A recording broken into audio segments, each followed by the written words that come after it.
আমার বউ সিঁড়ি থেকে পড়ে পঙ্গু হয়ে যায়। এই কারণে একটা ১৬ বছরের মেয়ের সাথে আমার প্রেম হয়ে যায়। সেই মেয়েটি মাসিকের রক্ত দিয়ে তৈরি একটি লোশন আমাকে দিয়ে বলল, এটা তোমার পঙ্গু বউয়ের শরীরে লাগাবে, এতে ১ সপ্তাহের মধ্যেই ধীরে ধীরে সে মারা যাবে। আমি আমার বউকে ছাদে নিয়ে সেই লোশন লাগালে আমার আর্তনাদ বেরিয়ে গেল, কেননা আমার বউয়ের শরীর দেখার সাথে সাথে আমি। নমস্কার বন্ধুরা, আপনাদের জানাই স্বাগতম। আবারও একটি সুন্দর মর্মাহত গল্প নিয়ে চলে এসেছি আপনাদের সামনে। গল্পটি শেষ পর্যন্ত ভালো করে শুনবেন। চলুন তাহলে শুরু করা যাক। আমি আমার পঙ্গু বউকে নিয়ে খুব বিরক্ত ছিলাম, কেননা সে সব সময় বিছানায় পড়ে থাকতো। তাই বাধ্য হয়ে আমি একটা ১৬ বছরের মেয়ের সঙ্গে বন্ধুত্ব করে নিলাম। এরপরে সেই মেয়েটা আমাকে একটা উপায় বলল। সে ইন্টারনেট ঘেঁটে একটা লোশন আনিয়েছিল। সেই লোশনটা আমাকে দিল আর বলল, তোমার বউকে ছাদে নিয়ে রোদের মধ্যে এই লোশন তার সারা শরীরে লাগিয়ে দিলে কিছু সময় পরে সে মরে যাবে। তারপর আমি তোমাকে বিয়ে করে নেব। আমি আমার পঙ্গু বউকে ছাদে নিয়ে গিয়ে সেই লোশন লাগালাম। তারপরে তার এমন অবস্থা হলো যে আমার গলা দিয়ে আর্তনাদ বেরিয়ে এলো। কেননা আমার নাম অতনু, আমি কলকাতাতে থাকি আর আমি এখানে দর্জির কাজ করি। আমি খুব নামি দামি একজন দর্জি। আমার মতো এত হ্যান্ডসাম আর পপুলার দর্জি পুরো এলাকাতে একটাও ছিল না। এইটাই কারণ যে আমার দোকান খুব চলতো। আমার কাছে বেশিরভাগ মহিলারাই আসতো। তারা কখনো কখনো হাসি মজা করতো, আমিও তাদের সঙ্গে হেসে কথা বললাম, কেননা আমি জানতাম তাদের কারণেই আমার দোকান চলে। তাই তাদের সঙ্গে রাগারাগি করলে তো হবে না। তারাও নিজের কাজের জন্যই আমার দোকানে আসতো আর আমারও কাজ থাকতো, তাই তাদের সঙ্গে খুব বেশি কথা হতো না। যদি এটা সত্যি না, তারপরেও পুরো এলাকাতে আমি বদনাম হয়ে গেছিলাম যে আমি খুব বেশি মেয়ে ঘেঁষা মানুষ। আমার বউ খুবই সুন্দরী আর আমরা দুজন দুজনকে ভালোবেসে একে অপরকে বিয়ে করেছিলাম। আমরা নিজের পরিবারের বিরুদ্ধে গিয়ে এই বিয়ে করেছিলাম। আর এখন আমরা এখানে একটা ফ্ল্যাটে থাকি। আমার বউয়ের নাম দিয়া। আমরা যখন এখানে ফ্ল্যাট দেখার জন্য এসেছিলাম, তখন আমার বউ বলেছিল যে তার সবচেয়ে উপরের ফ্ল্যাট চাই। কিন্তু আমার কথা ছিল, এত উপরে যদি আমরা থাকি তাহলে প্রতিদিন আমরা এত উপরে উঠবো আর নামবো কিভাবে? এটা এত ভালো কোনো সোসাইটি না যে এখানে লিফট থাকবে। সাধারণ ৫ তলা বিল্ডিং একজন বানিয়ে ভাড়ায় দিয়ে রেখে দিয়েছিল। এমনিতে এখানকার ভাড়া কম ছিল আর সবচেয়ে উপরের তলার ভাড়া তো আরও কম। দিয়ার কথা ছিল যে উপরের ফ্ল্যাট নিলে আমরা ছাদ ব্যবহার করতে পারবো আর উপরের তলার ভাড়াও সবচেয়ে কম। এতে আমাদের অনেক টাকা বেঁচে যাবে। আমি আর আমার বউ দুজনেই কাজ করতাম, তাই আমাদের টাকার খুব একটা প্রবলেম ছিল না। কিন্তু আমার বউয়ের কথা ছিল, আমরা তো পুরো দিন বাড়ির বাইরেই থাকবো আর এতে আমাদের সেভিংসও ভালো হবে। এছাড়াও দিয়া বলছিল, সন্ধ্যাবেলা কাজ থেকে ফিরে ছাদে খোলা আকাশের নিচে উড়ন্ত পাখি আর চতুর্দিকের গাছপালা দেখতে দেখতে চা খাওয়ার আলাদাই আনন্দ। এতে সারাদিনের কাজের ক্লান্তি দূর হয়ে যায়। আর আমরা দুজন সেই বিল্ডিংয়ের সবচেয়ে উপরের ফ্ল্যাটটি ভাড়া নিয়ে নিলাম। একদিন এমন হলো যে ওর শরীর কিছুটা খারাপ ছিল, কিন্তু ও আমাকে বলেনি যে ওর শরীর খারাপ। সকালবেলা ও কাজে চলে গেল আর আমিও আমার দোকানের জন্য বেরিয়ে গেলাম। আমাদের দুজনের কাছেই বাড়ির আলাদা আলাদা চাবি ছিল। সন্ধ্যাবেলা কাজ করে ফিরে সিঁড়ি দিয়ে ওঠার সময় ওর মাথা ঘুরে যায় আর ও সবচেয়ে উপরের তলা থেকে গড়াতে গড়াতে সোজা নিচে পড়ে যায়। এতে রিয়া কোমরে চোট পায়। যখন ডাক্তারের কাছে ওকে নিয়ে গেলাম, তখন ডাক্তারের বক্তব্য ছিল যে কোমরের সমস্ত নার্ভ ব্ল্যাঙ্ক হয়ে গেছে, যার কারণে নিজের পায়ে হাঁটাচলা করতে পারছে না। ওর মাথাতে খুব গভীর চোট এসেছিল আর ওর পায়ের নিচের দিক শূন্য হয়ে গেছিল। হয়তো এই কারণে ও কখনো নিজের পায়ে চলতে ফিরতে পারবে না আর কথাও বলতে পারবে না, কেননা হঠাৎ করে সিঁড়ি দিয়ে পড়ার কারণে আতঙ্কিত হয়ে ওর ব্যালেন্স নষ্ট হয়ে গেছে। এখন এই জিনিসটা 1 বছর হতে চলেছে। আমি দিয়ার সমস্ত কাজ করতাম, দিয়ার জন্য খাবার বানাতাম, সমস্ত ঘর পরিষ্কার করতাম, এমনকি ওকে স্নান করানো, বাথরুম করানো, এই সমস্ত কাজ আমিই করতাম। যেহেতু বাবা মায়ের অমতে বিয়ে করেছিলাম, এই কারণে তারা আমাদের ওপর খুব বিরক্ত ছিল। তাই তারা আমাদের কোনো সাহায্য তো করলই না, উল্টে আমাদেরকে কথা শোনাতো যে মা বাবার বিরুদ্ধে গিয়ে বিয়ে করলে এই রকমই শাস্তি ভোগ করতে হয়। এই ঘটনায় আমার বাচ্চাও এই দুনিয়াতে আসার আগেই এই দুনিয়া ছেড়ে চলে গেছে। এটা আমাদের জন্য অনেক বড় দুঃখের ছিল। এছাড়াও এই ঘটনা আমাদের জন্য অনেক বড় সমস্যার হয়ে নিয়ে এসেছিল, আর আমরা খুব সমস্যায় ফেঁসে গেছিলাম। কিন্তু তারপরেও আমরা এই দুঃখের সময় একে অপরকে ভালোবেসে কাটাচ্ছিলাম। এই জিনিসটা এখন 1 বছর হয়ে গেছে। এখন আমি সকাল সকাল দোকানে যেতে চাইতাম, কিন্তু আমার বউয়ের কাজ শেষ হতেই চাইতো না। আমি ওকে একবার বাথরুমে নিয়ে যেতাম, তারপরে হয়তো কিছু সময় পরে বলতো আমাকে আবার যেতে হবে। ও মুখে বলতে পারতো না, কিন্তু ইশারায় বলতো, আর আমি বুঝেও যেতাম। এখন আমি দিয়ার কাছে মোবাইল ফোন রেখে দোকানে যেতাম, কারণ ওর যদি কোনো সমস্যা হয় তাহলে ও ফোন করবে আর আমি বুঝে যাব। আমার দোকান বেশি দূরে ছিল না। দুপুরবেলা খাবারও আমি দিয়ার সাথেই খেতাম, না হলেও বাড়িতে একবার চক্কর অবশ্যই দিতাম, আর তারপরে আবার দোকানে চলে যেতাম। সেই বেচারিও এই রুটিনের সাথেই চলছিল, আর দিয়ার জন্য এতটা করা আমার কর্তব্য ছিল। আমি দিয়াকে আবারও বাথরুমে নিয়ে গেলাম। বাথরুম থেকে ফিরে ও আবার আমাকে ইশারা করলো। আমি বললাম, এখন আবার কি চাই তোমার? আমি কিছুটা রেগে বললে ও সংকুচিত হয়ে গেল। এরপরে আমি আদর করে আবার জিজ্ঞেস করলে ও বলল যে ও মেকআপ করতে চায় আর নিজের ঠোঁটের ওপরে লিপস্টিক লাগাতে চায়। আমি ওর মেকআপের বাক্স ওর কাছে রেখে দিলে ও চিরুনি উঠালো আর নিজের চুল আঁচড়াতে শুরু করলো। আমি ওর প্রশংসা করলে ও হেসে দিল। আমি বললাম, তুমি খুব সুন্দরী। আমার বউ চিরুনি করতে করতে বলল, তাই তো, তোমার বউয়ের উপর কারো নজর লেগে গেছে। আমি বললাম, সব কিছু ঠিক হয়ে যাবে। আমি একজন পুরুষ ছিলাম, আর আমার বউ পঙ্গু হয়ে পড়ে আছে। আমি ঘরের কাজও করতাম, টাকাও ইনকাম করতাম, কিন্তু তারপরেও ভগবান আমাকে এতটা শক্তি দিয়েছিল যে আমি আমার বউকে কোনো কটু কথা শোনাইনি। আর এই 1 বছরে আমি কখনোই দিয়ার সাথে লড়াই ঝগড়া করিনি। আর আমি ওর চিকিৎসাও করেছিলাম। ঘরের কাজ করে প্রতিদিন দোকান চলে যেতাম। আর তারপরে আমি সেই মেয়েটাকে দেখলাম। সে একদিন আমার দোকানে এলো। আমি এটাকে তাকে কখনো দেখিনি। হয়তো সে এই পাড়াতে নতুন এসেছে। এই মেয়েটা যুবতী আর খুবই সুন্দর ছিল। শরীরের গঠন স্লিম, আর তার নাম মেঘা। সে আমার দোকানে এসেই বলতো, আমার নাম মেঘা, আর আপনার? আমি বললাম, আমাকে এখানে সবাই অতনু নামেই জানে, আর আমাকে নাম করা দর্জি হিসেবে লোকে চেনে। মেঘা বলতে লাগলো, আমিও তোমার নাম আর প্রশংসা অনেক শুনেছি, আর সেটা শুনে এখানে এসেছি। শুনেছি যে তুমি ড্রেস খুব ফিটিং করে সেলাই করো আর সময় মতো দিয়েও দাও। আমি বললাম, হ্যাঁ, আপনি একদম ঠিক শুনেছেন। আপনি কি আমাকে দিয়ে কোনো ড্রেস বানাবেন? সে বলল, হ্যাঁ, কিন্তু আমার সেটা সময় মতো চাই।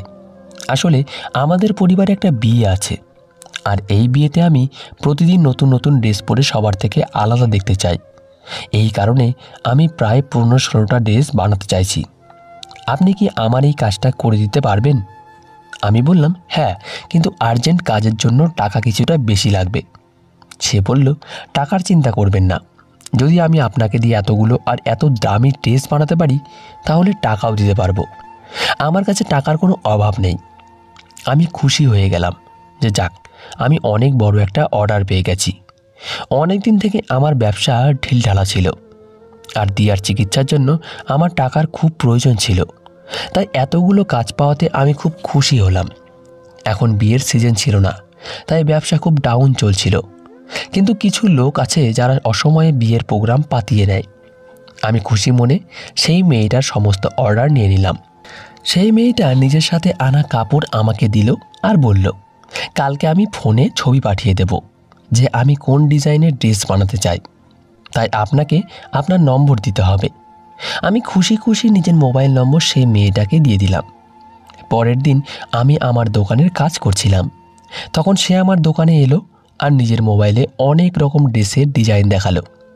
আমি সেগুলো দেখে তাকে বললাম যে হ্যাঁ, আমি এই সমস্ত ডিজাইন বানাতে পারি। কিন্তু সমস্ত ডিজাইনের জন্য আলাদা আলাদা রেট লাগবে। সে বলল, টাকা নিয়ে আপনার কোনো প্রবলেম হবে না, আমার শুধু ভালো ডিজাইন চাই। আমি আগেও বলেছি যে আমার কাছে টাকার কোনো অভাব নেই, আপনি যত টাকা চাইবেন আমি আপনাকে দিতে পারি, কিন্তু আমার ড্রেসের কোনো খুঁত যেন না থাকে। আর একটা ড্রেস আমি আর্জেন্ট চাই। আমি বললাম, এই সময় আমাকে বাড়িতে যেতে হবে, কেননা আমার বউ বিছানায় পড়ে আছে, তাকে দেখার জন্য আমাকে যেতে হয়। সে বলল, যদি আপনি আমার ড্রেস এখনই সেলাই করে দেন তাহলে আমি আপনাকে অ্যাডভান্স 5,000 টাকা দিতে পারি। আমি ভাবতে শুরু করলাম যে 5,000-এর জন্য যদি আমি কাজ করে 1 ঘন্টা পরে যাই তাহলে কি এমন ক্ষতি হয়ে যাবে? এমনিতেও আমার বউ বাড়িতেই বসেই আছে, আর আসার সময় খাবার আর জল ওর কাছেই রেখে এসেছি, তাই এই 1 ঘন্টাতে এমন কি আর হয়ে যাবে? এমনিতেও মানুষ মাঝে মধ্যে 1 ঘন্টা লেট হয়ে যায়। হ্যাঁ, এটা আলাদা ব্যাপার যে আমার বউ তেমন অবস্থায় নেই যে ও কিছু করতে পারবে, তাই তো আমি সবসময় টাইমেই যেতাম। কিন্তু আজকে আমি মিতার ড্রেস সেলাই করতে বসে গেলাম। ড্রেস সেলাই করতে করতে আমার 1 ঘন্টার বেশি সময় লেগে গেল। এরপরে যখন আমি রাত করে বাড়িতে ফিরে যখন ঘরের মধ্যে প্রবেশ করলাম তখন সামনের দৃশ্য দেখে হতবাক হয়ে গেলাম, কেননা আমার বউ মাটিতে পড়েছিল আর জলের গ্লাস ভেঙে ছড়িয়ে পড়েছিল। হয়তো ও জল খাওয়ার জন্য ওঠার চেষ্টা করেছিল। আমি ওর কাছে জল রেখে গেছিলাম, কিন্তু সেটা পরিমাণে খুবই কম ছিল, তাই হয়তো ও জল খাওয়ার জন্য ওঠার চেষ্টা করেছিল। আমি ওকে ওঠালাম। ওর মুখে ক্ষত ছিল, ওর চোট সামান্যই ছিল, তাই আমি ওর সেই জায়গা পরিষ্কার করে সেখানে ওষুধ লাগালাম। আমি ওর কাছে ফোন রেখে গেছিলাম, কিন্তু হয়তো ফোনের ব্যাটারি শেষ হয়ে গেছিল, এই কারণে ও আমাকে ফোন করতে পারেনি। আমি ওকে বললাম যে আমাকে ক্ষমা করে দাও, আমার খুব আর্জেন্ট কাজ ছিল, এই কারণে আমার আসতে দেরি হয়ে গেছে। ও আমাকে জিজ্ঞেস করলো কী কাজ ছিল। তখন আমি ওকে বললাম যে দোকানের কাজ ছিল, বরং বললাম আমার এক আত্মীয়ের মৃত্যু হয়েছে, তাই আমি সেখানে গেছিলাম। আমি ওকে মিথ্যা বললাম, কেননা আমি যদি ওকে বলতাম যে আমি কোনো মেয়ের কাপড় সেলাই করতে বিজি হয়ে গেছিলাম আর সেই মেয়েটার কাপড় সেলাই করার কারণে আমার দেরি হয়ে গেছে তাই তুমি নিচে পড়ে গেছো, তাহলে ও আমার উপরে প্রচণ্ড রেগে যেত। কেননা বউ তো বউই হয়, তাতে সে পঙ্গু হয়ে বিছানায় পড়ে থাকুক না কেন। যাই হোক, আমি ওকে কীভাবে বলতাম এই কারণে আমি বাহানা বানিয়ে ওকে মিথ্যা বলেছিলাম। দিয়া আমার দিকে হেসে মাথা নাড়িয়ে দিল, এর মানে হলো কোনো ব্যাপার না। আমি ভাবতে লাগলাম দিয়ার সাথে আমার এরকম করা উচিত হয়নি। আমি কাজ তো করে দিয়েছিলাম, কিন্তু এখনও সেই মেয়েটা আমাকে টাকা দেয়নি। সে বলেছিল সমস্ত টাকা একসাথেই দেবে। সে যখনই আমার দোকানে আসতো তখনই অদ্ভুত ধরনের নখরা দেখাতো, কখনো আমার চোখের দিকে তাকিয়ে থাকতো, তো কখনো নিজের কথার জালে আমাকে মুগ্ধ করে দিত। আমি কেন মেঘা যে কোনো পুরুষকেই নিজের দিকে তাকাতে বাধ্য করে দিত। ওর ড্রেস এমন ফিটফাট থাকতো যে সমস্ত মার্কেটের লোক মেঘার দিকে এক নজরে তাকিয়ে থাকতো। আমার দোকানের সামনে আর একটা দর্জির দোকান ছিল, সেই দোকানদার আমার বন্ধু। সে একদিন বলেছিল যে এই মেয়েটা আজকাল তোর দোকানে খুব চক্কর লাগাচ্ছে, এর থেকে সাবধানে থাকিস। আমি বললাম, হ্যাঁ মনে হয় এরিয়াতে নতুন এসেছে। ও বলল, হ্যাঁ নতুন এসেছে, কিন্তু কোনো নতুন ছেলেকে শেষ করার জন্য এসেছে। আমি বললাম, এর মানে কি? তখন আমার বন্ধু বলল, আমার শ্বশুরবাড়ির পাশেই এই মেয়েটার বিয়ে হয়েছিল, সেই লোকটার থেকে ডিভোর্স নিয়ে এখানে এসেছে। ওই যে দত্তপাড়ায় যে স্কুল আছে তার মালিকের ভাতিজি। আমি আমার বন্ধুর কথা শুনে একদম হতবাক হয়ে গেলাম, কেননা এটা কিভাবে হতে পারে? মেয়েটাকে তো 15-16 বছরের যুবতী বলে মনে হয়। হ্যাঁ, এর চেহারা এত সুন্দর যে আমি কেন, যে কেউই ধোঁকা খেয়ে যাবে। কিন্তু এত যুবতী মেয়ে, একে দেখে তো একদমই বিবাহিত বলে মনে হয় না। আর তুমি বলছো এই ডিভোর্স হয়ে গেছে। তখন আমার বন্ধু বলল, হ্যাঁ আজকাল কোনো কোনো মেয়েকে দেখে কিছুই বোঝা যায় না। ওর স্বামী অনেক বড় লোক ছিল, কিন্তু সে যখন এরকম ব্যবহারের ব্যাপারে জানতে পারে তখন রেগে গিয়ে ডিভোর্স দিয়ে দেয়। দেখ বন্ধু, আমি তোকে বোঝাচ্ছি, কারণ তুই হ্যান্ডসাম আর যুবক পুরুষ, তুই অনেক ভালো মেয়ে পেয়ে যাবি, তাই তুই কেন এই চরিত্রহীন মেয়ের পিছনে পড়ে আছিস? আমি ওকে বললাম, আমি কোথায় আর এখন হ্যান্ডসাম আছি, বাড়ির কাজে খুব বাজে রকমভাবে ফেসে গেছি। তখন আমার এই বন্ধু বলল, বৌদির অবস্থা কি এখনও সেরকমই আছে? আমি বললাম, হ্যাঁ ও বলল, তুই তো খুব ভালো স্বামীও প্রমাণ করেছিস, তুই এটা খুব ভালো কাজ করছিস, নিজের বউয়ের সেবা করছিস, দেখিস ভগবান তোকে অনেক অনেক খুশি দেবে, দেখিস একদিন তোর সব কিছু ঠিক হয়ে যাবে, টেনশন করিস না। কিন্তু এখন আমি টেনশনে থাকতে শুরু হয়ে গেছি। আমি একাই সমস্ত কাজ করে করে বিরক্ত হয়ে গেছি। যখন আমার বউ ঠিক ছিল তখনও চাকরিও করত, বাড়িও সামলাতো, টাকাও ইনকাম করত, কিন্তু ও একদমই ক্লান্ত হতো না। এই জিনিসটাও নিজের জায়গায় ঠিক ছিল, কেননা ভগবান পুরুষদের তুলনায় মেয়েদের বেশি স্ট্রং বানিয়েছেন, কেননা তারা বাড়ির কাছ থেকে শুরু করে বাচ্চাদের পড়াশোনা, তাদের লালন পালন খুব ভালোভাবেই করতে পারে। যদি সে চাকরি করে তাহলে নিজের চাকরির সাথে সাথে অনেক কাজও করতে পারে, আর সমস্ত কাজ সিরিয়াসলি আর সঠিকভাবে করতে পারে। সেখানে পুরুষরা শুধু চাকরি করেই ক্লান্ত হয়ে যায়। আমাদের পুরুষদের এতটা সহ্য করার ক্ষমতা থাকে না। পুরুষ যদি অসুস্থ হয়ে যায় বা পঙ্গু হয়ে যায় তখন মহিলারা নিজের স্বামীকেও ভালোবেসে সামলায় আর বাড়িও সামলে নেয়। কিন্তু আমি খুব বেশি ক্লান্ত হয়ে গেছি। তারপরেও আমি নিজের বউকে দেখছিলাম, তার সেবা করছিলাম। আমি ওর জন্য কত কিছু করতে থাকি। ও অসুস্থ হওয়ার পরেও আমি ওর খেয়াল রাখছি, ওকে আমার জীবন থেকে বের করে দেয়নি। কিন্তু যদি আমি এই জায়গায় থাকতাম তাহলে এ নিশ্চিত আমাকে ছেড়ে দিয়ে চলে যেত, কেননা এ খুবই সুন্দরী ছিল। যখন আমরা একে অপরকে ভালোবাসতে শুরু করেছিলাম আর যখন আমাদের ভালোবাসা বিয়ে অবধি পৌঁছেছিল তখন আমার বউয়ের বিয়ে অন্য কোথাও ঠিক হয়েছিল, কিন্তু দিয়া আমার জন্য সেই লোকটাকে ছেড়ে দিয়েছিল। তাই যদি আমি পঙ্গু হয়ে যেতাম তাহলে কি ও আমাকেও ছেড়ে দিয়ে চলে যেত? আমার হৃদয় এসব অদ্ভুত অদ্ভুত খেয়াল আসতে শুরু করেছিল। আজকাল আমি মেঘার ব্যাপারে সব সময় চিন্তা করতে থাকতাম। ও প্রতিদিন আমার কাছে কোনো না কোনো ড্রেস তৈরি করে নিয়ে যেত, কিন্তু এখনও অবধি আমাকে কোনো টাকাও দেয়নি। আর এখন আমার টাকার দরকারও ছিল না, কেননা ওকে আমার ভালো লাগতে শুরু করেছিল। ওর সঙ্গে কথা বলতে এখন আমার খুব ভালো লাগতো। ও আমার দোকানে আসলে আমি তাকে জিজ্ঞেস করলাম, তোমার ব্যাপারে বাইরে যে সমস্ত কথা ঘুরে বেড়াচ্ছে সেগুলো কি সত্যি? তোমার কি সত্যিই ডিভোর্স হয়েছে? মেঘা বলল, একদমই ঠিক, আপনি যারা শুনেছেন ঠিকই শুনেছেন, সত্যি আমার ডিভোর্স হয়ে গেছে। আমি কোথায় এখনও নাবালিকা, কিন্তু যদি আমার বিয়ে কোনো বুড়ো লোকের সাথে করিয়ে দেওয়া হয় তাহলে আমার ডিভোর্স হবে না তো কি হবে? আমার বয়স দেখো, আমার চেহারা দেখো, আমি কি সেই রকম হয়ে গেছি যে আমার বিয়ে কোনো বুড়ো মানুষের সাথে করিয়ে দেওয়া হবে? কখনো কি বুড়ো মানুষের সাথে যুবতী মেয়েরা খুশি থাকতে পারে? আমি বললাম, হ্যাঁ, এটা একদমই ঠিক, এটা তো তোমার সাথে খুব খারাপ হয়েছে।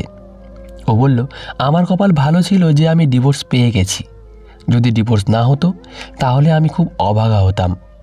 তখন আমি বললাম, তাহলে সামনে তোমার কি করার ইচ্ছা? তুমি কি সারা জীবন একা থাকারই চিন্তা করে নিয়েছো? তখন মেধা বলল, কাউকে না কাউকে তো জীবন সাথীতে আনতেই হবে, কিন্তু যেরকম মানুষ আমি চাই সেরকম মানুষ আমি এখনও পাইনি। আমি জিজ্ঞেস করলাম, কেমন মানুষ দরকার? তখন ও বলল, সে খুব সুন্দর, হ্যান্ডসাম আর বডি বিল্ডার টাইপের, লম্বা চওড়া শক্ত সামর্থ্য পুরুষ হবে। আমার এরকম মনে হচ্ছিল যেন মেঘা আমার ব্যাপারে কথা বলছে, কেননা ও যে সমস্ত গুণের কথা বলছিল সেই সমস্ত আমার ভেতরেই উপস্থিত ছিল। আমি একদম সেরকমই ছিলাম, যেরকম পুরুষের খোঁজ ও করছিল। মেঘা আমার উপরে লাইন মারা শুরু করে দিয়েছিল আর আমি মেঘার জালে ভেসে যেতে লাগলাম। আমি এটা ভুলে গেছিলাম যে আমার আর একটা জীবন আছে, আমার একটা বউ আছে যে আমার পথ চেয়ে বসে আছে। বলা হয় যে ভালোবাসার কাঁচা অবস্থায় একই সাথে খুবই দুর্বল আবার খুব শক্ত হয়। শক্ত এতটা যে পুরো সমাজ মিলে সেটা ভাঙার চেষ্টা করেও সেটা ভাঙতে পারে না, কিন্তু দুর্বল এতটা যে কখনো কখনো নিজেই ভেঙে যায়। সেখানে আমি দিয়ার সাথে 7 জন্মের কসম খেয়েছিলাম যে একসাথে থাকব, কিন্তু দিয়ার অসুস্থ হওয়া 1 বছরও হয়নি। আর আমি সমস্ত প্রতিজ্ঞা ভুলে এতটা দুর্বল হয়ে গেছিলাম যে আমি যখন বাড়িতে যেতাম তখন নিজের বউয়ের উপরে খুব রাগ আসতো। এখন মেঘার কারণে দিয়াকে আমার খুব খারাপ লাগতে শুরু করেছে। ওকে দেখলে আমার জ্বলন অনুভব হয়। ওর প্রতিদিনের বিভিন্ন ফরমাশে আমি বিরক্ত হয়ে গেছি। আমার বউয়ের পাড়ার এক বান্ধবী ওর সঙ্গে দেখা করার জন্য এসেছিল। সে সঙ্গে করে কিছু ফলমূল নিয়ে এলো। আমার সঙ্গে দেখা হলে সে আমার হাতে ফলগুলো দিয়ে ফিরে যাচ্ছিল। তখন আমি তাকে বললাম, তুমি উপরে কেন যাচ্ছ না? তখন সে বলল, এত উঁচু ফ্ল্যাটে কে এত সিঁড়ি ভেঙে উঠবে? আর তোমার বউ তো সিঁড়ি থেকে পড়েই এই অবস্থায় পৌঁছেছে। আমি তাকে আর কি বলতাম, তাই বললাম, আপনারা সবাই মিলে ভগবানের কাছে প্রার্থনা করবেন যাতে আমার বউ তাড়াতাড়ি করে ঠিক হয়ে যায়। তখন সেই মহিলা বলল, এরকম অবস্থায় খুব কম লোকই ঠিক হয়। আমার বোনের সাথেও এরকম হয়েছিল, আর এরকমভাবেই 15 বছর সে বিছানায় পড়ে থেকেছিল। আর তারপরে আমি বললাম, সে ঠিক হয়ে গেছে। তখন সে বলল, না, এই দুনিয়া থেকে চলে গেছে। দিয়ার বান্ধবীর কথা শুনে আমি নিশ্চুপ হয়ে গেছিলাম। তাহলে কি আমাকে সারা জীবন আমার অসুস্থ বউয়ের সেবা করেই কাটাতে হবে? এটাও সত্যি যে আমার বউ অসুস্থ হয়েছে 2 বছর হয়ে গেছে, কিন্তু ওর কোনো পরিবর্তন হয়নি। এখন আমি ওর সেবা করতে করতে ভেঙে পড়েছি। ডাক্তারও কোনো ভালো খবর শোনাচ্ছে না।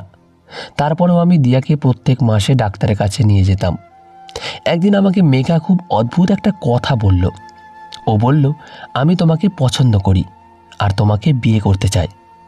আমি আমার ব্যাপারে সব কিছু ওকে সত্যি সত্যি বলে দিলাম। নিজের বউয়ের ব্যাপারেও ডিটেলস ওকে বললাম। এরপরে আমি মেঘাকে আমার বউয়ের ছবিও দেখালাম। ছবি দেখে ও বলল, তোমার বউ খুবই সুন্দরী।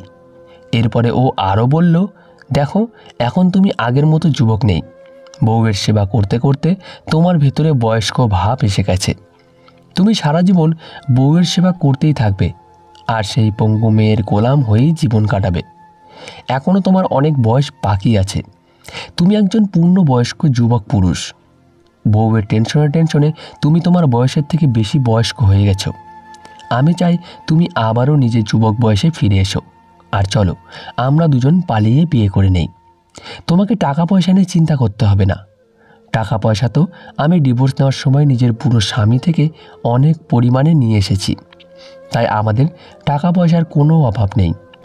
আমার নিজের ভালোবাসা আর মোহনের উপর পুরো বিশ্বাস ছিল, তাই আমার কখনো মনে হয়নি যে ও এরকম কিছু করতেও পারে। আজকে সকালে মোহন তাড়াতাড়ি অফিসে চলে গেছে, এই কারণে এই কথাটা সে জানতে পারেনি। তাই আমি তাকে হাতে নাতে ধরে জিজ্ঞেস করব যে সে এরকম কেন করছে। আমি ওকে এরকমভাবে ছেড়ে যেতে পারি না। ও বলল, কেন যেতে পারবে না? নিজের বউয়ের থেকে কিভাবে মুক্তি নেবা সেটা তোমার ব্যাপার, কিন্তু আমি তোমার সাথে পালিয়ে যেতে রাজি আছি। আমি চিন্তায় পড়ে গেলাম। এরপরে আমার মাথায় একটা আইডিয়া এলে আমি বললাম, আমার বউ না তো হাঁটাচলা করতে পারে আর না তো উঠতে পারে। আমার ওর জন্য যা করার ছিল করে নিয়েছি। হয়তো এখন ওরও নিজের জীবন থেকে মুক্তির দরকার। এরপরে একদিন আমি ওকে নিজের সাথে ছাদে নিয়ে গেলাম। ও হুইল চেয়ারে বসেছিল। ওকে নিয়ে ছাদে পৌঁছালে ও খুব খুশি হলো, কেননা আজকে ও খোলা আকাশ দেখতে পারছিল। অনেক কষ্টে আমি ওকে উপরে নিয়ে এলাম, কিন্তু ও এইটা দেখে অবাক হয়ে গেছিল যে এটা কোনো বিকেল না, বরং আগুন ঝলসানো দুপুর। ও আমাকে বলতে লাগলো, আমাকে নিচে নিয়ে চলো, খুব গরম এখানে। আমি বললাম, কেন? তোমার তো ছাদ খুব পছন্দের, তাই না? আর তুমি খোলা আকাশ দেখতে চাইতে, তাই এখন এখানে বসো, আমি যাচ্ছি। আর হ্যাঁ, আমি শুধু এখনই যাচ্ছি না, বরং আমি চিরজীবনের জন্য যাচ্ছি। তোমার সেবা করে করে আমি ক্লান্ত হয়ে গেছি। তুমি কি চাও আমি সারা জীবন তোমার কাজ করতে থাকবো, তোমার গোলাম হয়ে থাকবো, তোমার চাকর হয়ে থাকবো?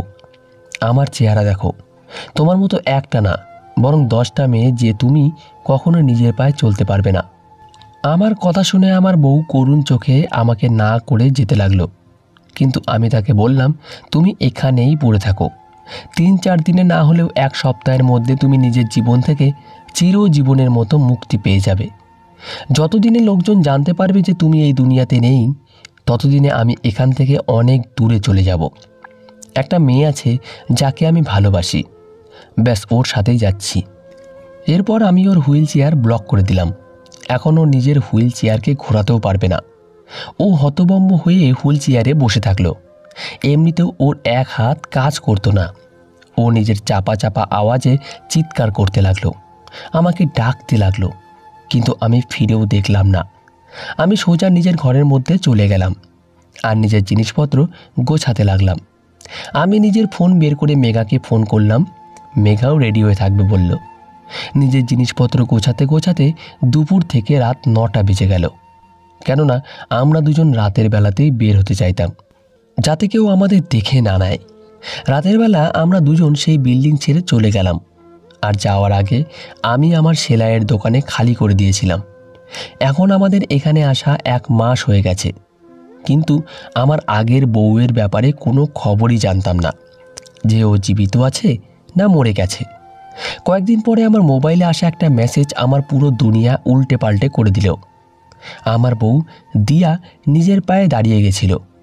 দিয়া নিজেকে বাঁচানোর জন্য নিজের সমস্ত শক্তি ব্যবহার করে, আর ও নিজের পায়ে দাঁড়িয়েও যায়। ওর সারা রাত লেগেছিল নিজের পায়ে 5 তলা থেকে নিচে নামতে। ও নিজেকে শক্ত করে ফেলেছিল। না তো ও কাউকে সাহায্যের জন্য ডেকেছিল, আর না তো কারো সাহায্য নিয়েছিল। ও সেই দিন খুব খুশি ছিল। ও মনে মনে বলল, ভগবান যা কিছু করে ভালোর জন্যই করে। আমার পঙ্গু হওয়ার কারণ আমার স্বামী চলে গেছে, আর ওর যাওয়ার সাথে সাথেই আমি নিজের পায়ে দাঁড়িয়ে গেছি। আমি জীবনসাথী রূপে ভালো মানুষ চিনতে পারিনি। আমার খারাপ সময়ের কারণে তার আসল রূপ বেরিয়ে পড়ে। যে আমাকে এরকমভাবে রেখে পালিয়ে যায়, সে কিভাবে ভালো মানুষ হতে পারে?